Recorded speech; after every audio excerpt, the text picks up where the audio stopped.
देव बाप्पा म्हणजे काय नाही देव बाप्पा बघा आता माझी ओळख पटली ना? ओळख पटली. बघा तुमचं आमच्या तोंडात काहीतरी वेडेवाकडे गेला असेल, माफ करा.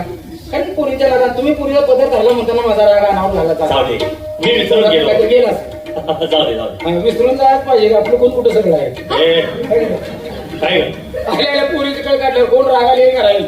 मी कृष्ण आहे, मी खोड काढणार.